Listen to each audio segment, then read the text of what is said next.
बुलढाणा जिल्ह्याच्या शेगाव तालुक्यातील शेतकऱ्यांची मोठी फसवणूक झाली आहे। तालुक्यातील अनेक गावांमध्ये शेतकऱ्यांनी रवी उन्नती व इतर कंपन्यांचे सोयाबीन बियाणे खरेदी करून पेरणी केली होती। मात्र हे बियाणे बोगस निघाल्याने शेतकऱ्यांना मोठा फटका बसला आहे। शेगाव तालुक्यातील शेतकऱ्यांनी चालू हंगामात मोठ्या आशेने रवी उन्नती आणि इतर नामांकित कंपन्यांचे सोयाबीन बियाणे विकत घेतले होते। महागडे बियाणे आणि खते टाकून शेतकऱ्यांनी पेरण्या पूर्ण केल्या, मात्र पेरणी उलटून अनेक दिवस झाले तरी बियाण्यांची उगवणच झाली नाही। बियाणे बोगस असल्याचं निदर्शनास आल्यानंतर शेतकऱ्यांवर दुबार पेरणीचे संकट ओढावले असून त्यांचा उत्पादन खर्च वाया गेलाय। शेतकऱ्यांच्या या समस्येची दखल घेत शिवसेनेच्या स्थानिक पदाधिकाऱ्यांनी कृषी विभाग आणि प्रशासनाला शेतकऱ्यांसह पोहोचून निवेदन दिलं आहे। हंगामाच्या सुरुवातीलाच बोगस कंपन्यांनी शेतकऱ्यांची लूट केली आहे। आधीच संकटात असलेला बळीराजा यामुळे पुरता कोलमडला आहे, अशी भावना शिवसैनिकांनी व्यक्त केली। शिवाय रवी उन्नती व इतर दोषी बियाणे कंपन्यांवर तत्काळ गुन्हे दाखल करून कडक कारवाई करण्यात यावी।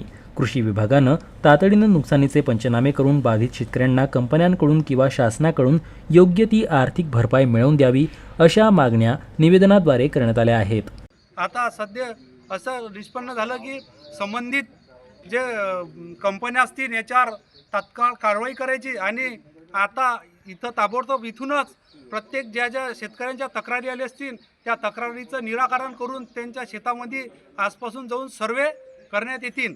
आणि या व्यतिरिक्त प्रत्येक कृषी सहाय्यक हा प्रत्येक त्याच्या कार्यस्थळी त्याच्या गावामध्ये सकाळ ते संध्याकाळपर्यंत ड्युटीत हजर राहणारा असे सुद्धा चोपडे साहेब यांनी आदेश केलेले आहेत। आणि आम्ही शिवसेनेच्या वतीनं आमच्या शाखा प्रमुख यांना आवाहन करतो की आपल्या गावातल्या काही समस्या असतील त्या तुम्ही स्वतः शेतकऱ्यांसमोर समजून घ्या आणि तालुका कृषी अधिकारी असतील किंवा कृषी सहाय्यक असतील यांच्यापर्यंत पोहोचवा। आणि सरपंच संघटना अध्यक्ष असल्या या नात्यानं मी सरपंच मंडळींना सुद्धा विनंती करतो की आपल्या गावातील ज्या काही शेतकरीच्या समस्या असतील भिजवायच्या या संदर्भात गावात दवंडी देऊन आणि चर्चा करून प्रत्येकाच्या काय समस्या त्या जाणून घेऊन तालुका कृषी अधिकारी असतील किंवा कृषी सहाय्यक असतील यांच्यापर्यंत पोहोचवाव्या।